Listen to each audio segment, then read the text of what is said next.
According to him, the framers of Nigeria's constitution envisaged a degree of benign tension among the three arms of government if the principle of checks and balances must continue to serve as a building block of democracy. Saraki stressed that what has been seen is a situation whereby every dissent from the legislature was framed as an affront to the executive or as part of an agenda to undermine the government itself. Meanwhile, the former Deputy Governor of Niger State, Ahmed Ibeto, has dumped the All Progressives Congress APC for the People's Democratic Party PDP in the state.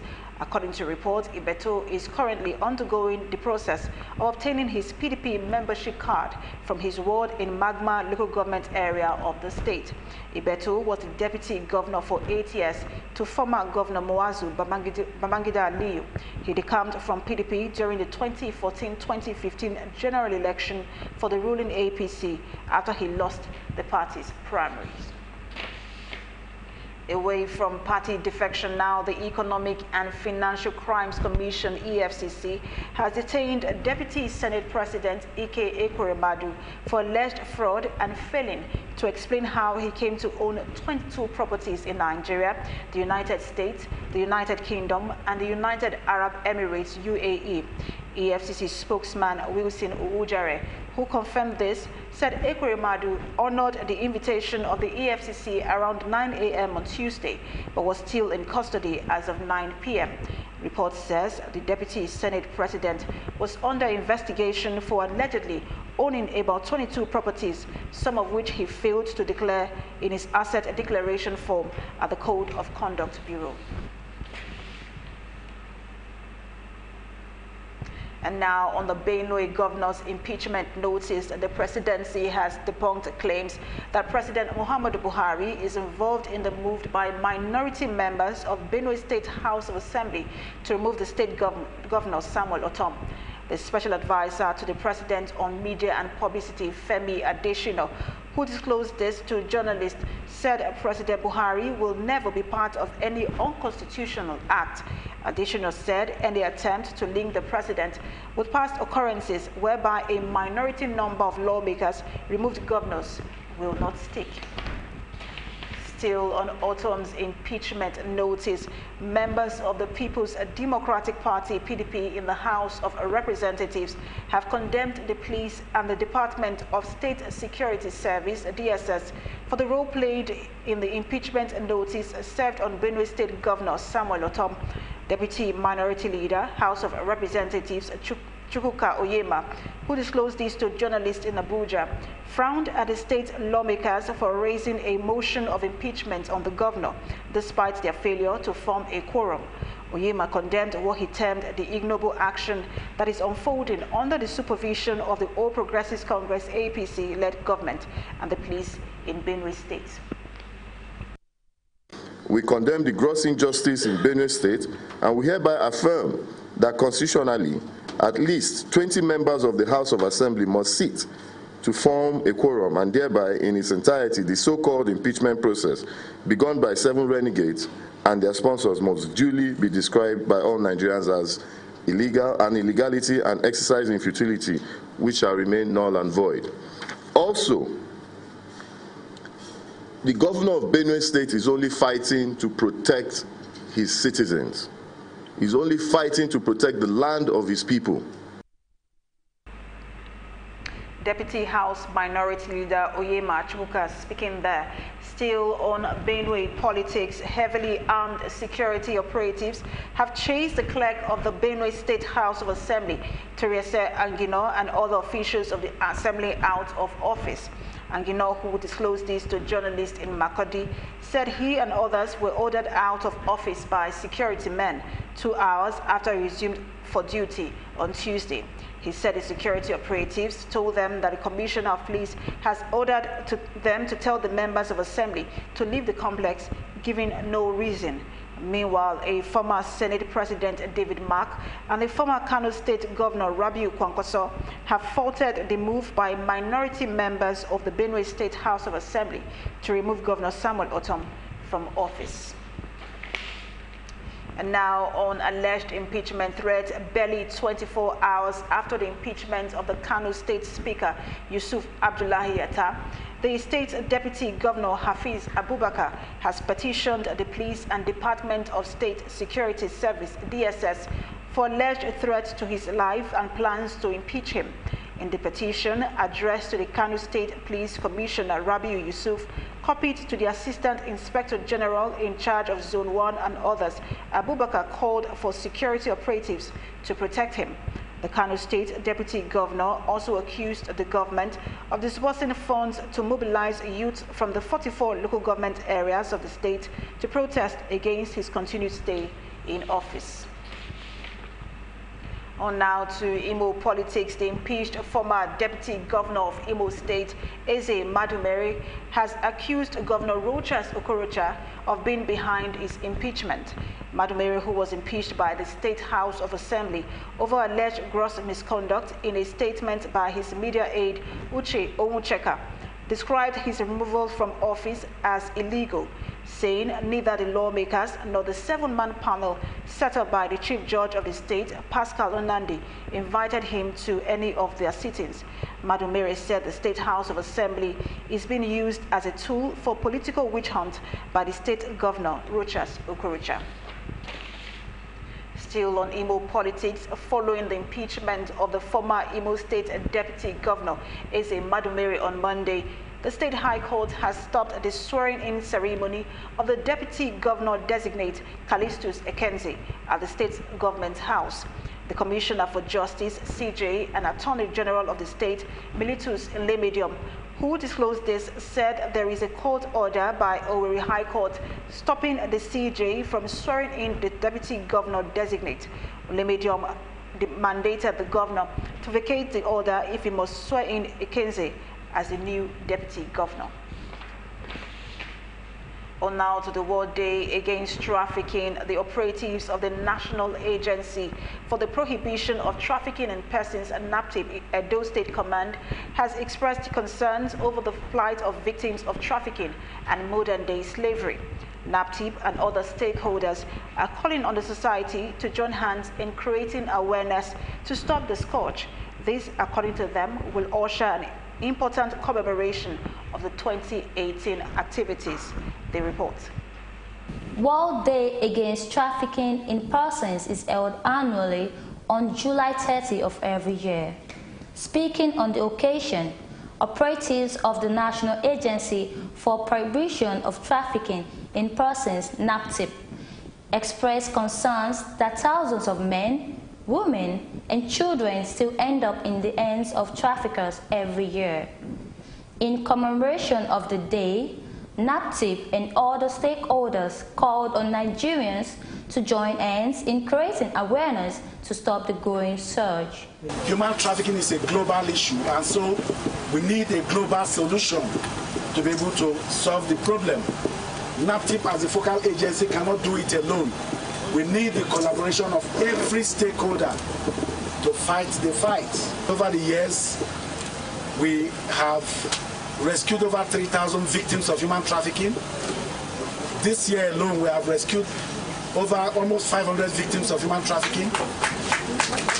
Some persons have been sent to jail. We have so many cases that are pending in courts. And so,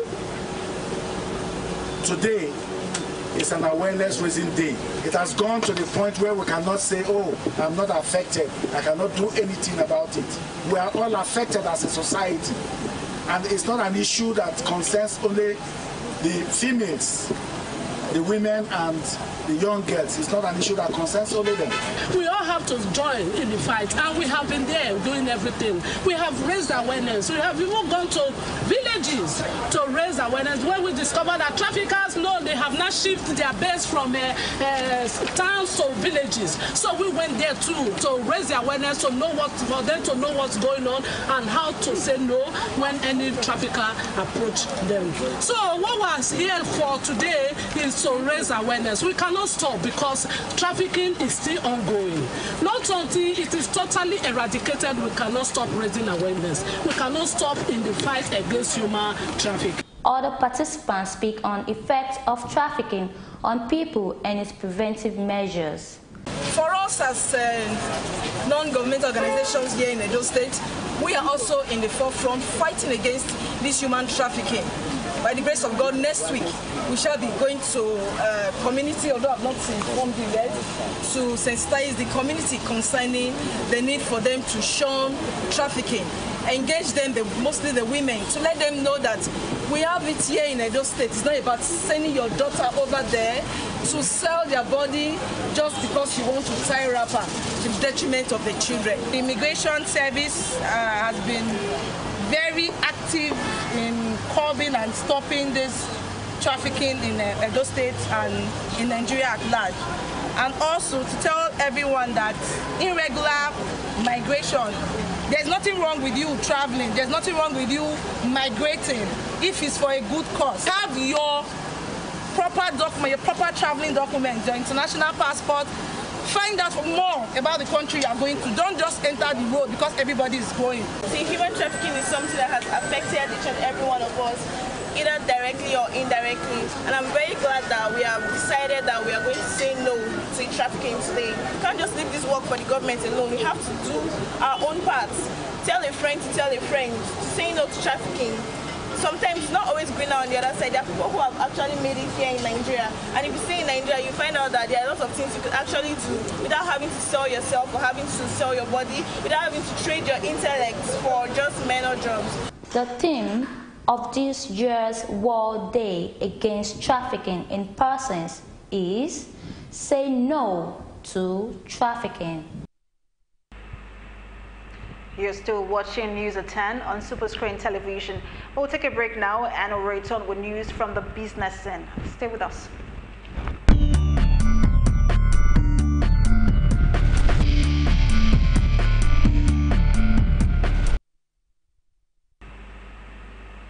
Welcome back. Thanks for staying with us. Now on business, a former vice president of World Bank African Region, Obi Ezekwesili, has urged the federal government to account and bind the rules on the revenue outflow from the nation's excess crude account.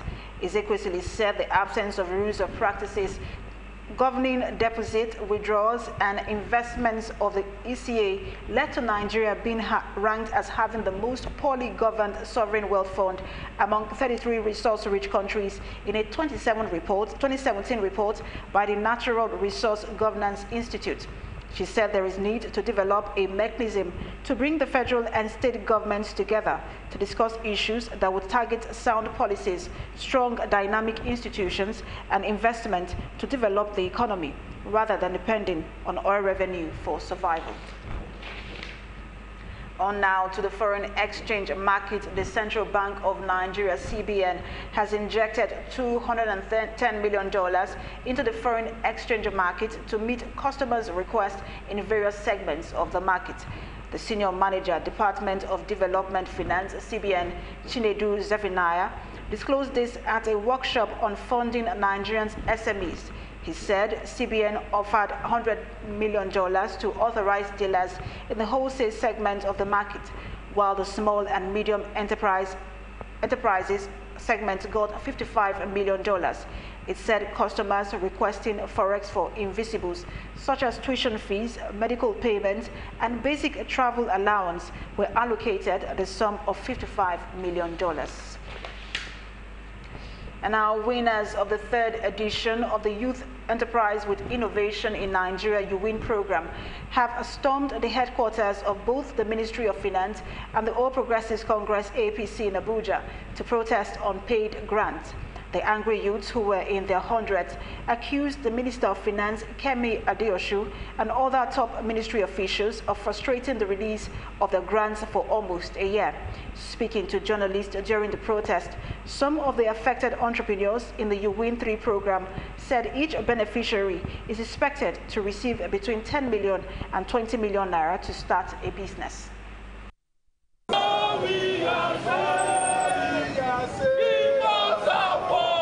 This program has been a system from the past administration, which they call it UWIN. They called it UWIN. and it was rebranded by this present administration, and the name was given, which is UWIN Connect. And before the program, we were sensitized that there is going to be funding, in fact, to a tune of 10 million, 20 million, based on your business proposal.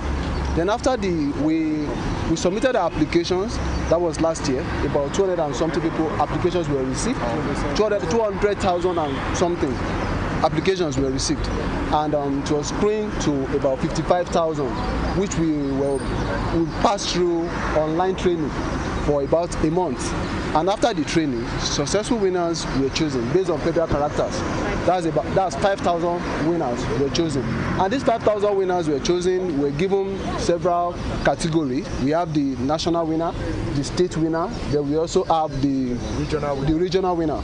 Personally, I was selected to be among the national winners. So after the training, after that, we were called for in-house face-to-face training for 3 days, master class, which we did. So after the master class, they were expecting that based on the past UWIN program administration, they give them fund based on their business proposal from the tune of 1 million to 10 million naira. I have friends that were beneficiary and their business are doing wonderfully well. UWIN Connect program is a deceit, it's a scam, because we were told from the beginning that there will be funding, there will be equity funding.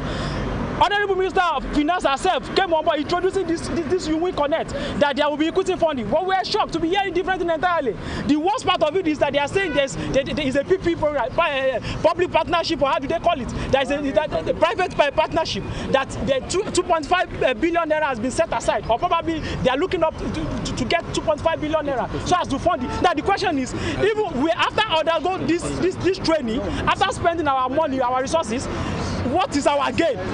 What is our gain? What have we gained? We have gained nothing, only certificate. What will I do with the certificate? I have enough certificates. If I had known from the inception that this thing will not follow with funding, I would have even wasted my money to come for this training. I don't need this certificate. I'm telling you the whole world, this has no meaning. There's no point of continuing what you cannot finish. If you cannot do it better, you leave it. This is, to me, is total scam. The UWIN program is a competition aimed at job creation to encourage and support aspiring youths to develop and execute good business ideas. Meanwhile, the Federal Ministry of Finance, through the Director of Information, Hassan Dodo, promised to address the grievances raised by participants in the UWIN Connect program. The ministry said it will soon update all stakeholders on the next phase of the UWIN Connect, and further pointed out that such clarification became necessary because many participants in the program had sought information on how their businesses could be supported, having completed the second phase of the UWIN Connect capacity building. It would be recalled that on assuming office, the Minister of Finance, Kemi Adeosu, reviewed and restructured the UWIN program to UWIN Connect and gave it a new focus for sustainability with emphasis on enterprises education as catalyst for business success. And now on to the stock market. The Nigerian Stock Exchange NSE has lifted the suspension of trading in the shares of Universal Insurance PLC. NSE said the company, which is one of the 8 companies suspended early this month, has submitted its audited financial statement for the year ended December 31st, 2017. The body also notified the public of the suspension placed on 8 companies for non-compliance to the rules for filing of accounts and treatment of default filing rulebook of the exchange, and trading of the company's shares has been lifted. We'll take a break now, and when we return, we'll have news from foreign and sports. Stay with us.